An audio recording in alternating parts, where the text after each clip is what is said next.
ಮಾಧ್ಯಮನ ಭೇಟಿ ಮಾಡ್ತಾ ಇರ್ತೀವಿ. ಕನ್ನಡದ ಪತ್ರಿಕೋದ್ಯಮದಲ್ಲಿ ಮಹಿಳೆಯರಿಗಾಗಿಯೇ ಒಂದು ಸಪ್ಲಿಮೆಂಟ್, ಒಂದು ಪುರವಣಿಯನ್ನು ಶುರು ಮಾಡಿದ ಹೆಗ್ಗಳಿಕೆ ಇರೋದು ಪ್ರಜಾವಾಣಿಗೆ.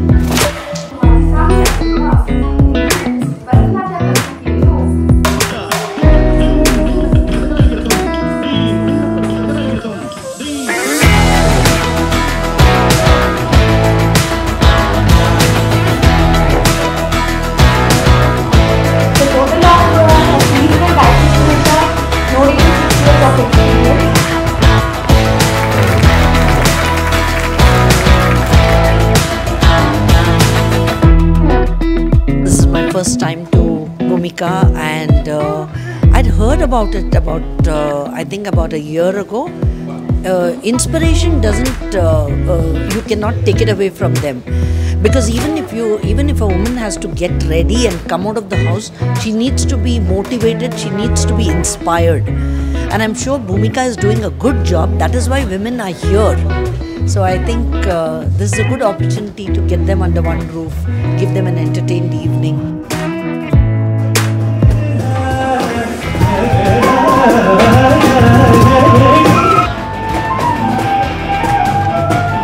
ಫ್ರೀ ಟೈಮು ಅಥವಾ ಏನು ಅವ್ರಿಗೆ ಅಂತ ಟೈಮ್ ತೊಗೊಳೋದು ತುಂಬ ಕಮ್ಮಿ ಆಗುತ್ತೆ. ಯೂಶ್ವಲಿ ಸ್ಯಾಟರ್ಡೆ ಸಂಡೇಸೂ ಮನೆ ಕ್ಲೀನಿಂಗು ಅಥವಾ ಮಕ್ಳಿಗೆ ಏನೋ ಟೈಮು ಅದೇ ಹೊಟ್ಟೋಗುತ್ತೆ. ಸೊ ಒಂದು ಸ್ವಲ್ಪ 2 hours ನಮಗೆ 3 hours ನಮಗೆ ಅಂತ ತೊಗೊಂಡ್ವಿ. It will be like recharging for the next coming weeks.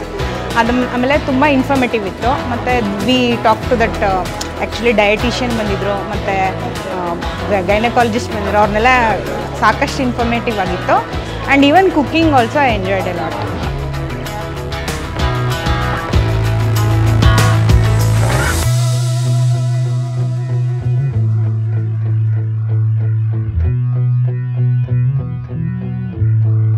So ತುಂಬ ಖುಷಿ ಆಗ್ತದೆ. ನಾವು ಈ ಥರ ಪ್ರೋಗ್ರಾಮ್ಗೆ ನಾವು ಯಾವತ್ತೂ ಅಟೆಂಡ್ ಮಾಡಿಲ್ಲ. ನನ್ನ ಸ್ಟೂಡೆಂಟ್ಸ್ ಇವರೆಲ್ಲ ಖುಷಿ ಆಗ್ತಾ ಇದೆ. ಆ್ಯಕ್ಚುಲಿ ನಾನು ಗೆದ್ದಿದ್ರೂ ಇಷ್ಟು ಖುಷಿ ಆಗ್ತಾ ಇಲ್ಲೋ ಏನೋ, ಅಷ್ಟು ಖುಷಿ ಆಗ್ತಾ ಇದೆ. ಗೂಸ್ ಬಂಪ್ ಬರ್ತಾ ಇದೆ.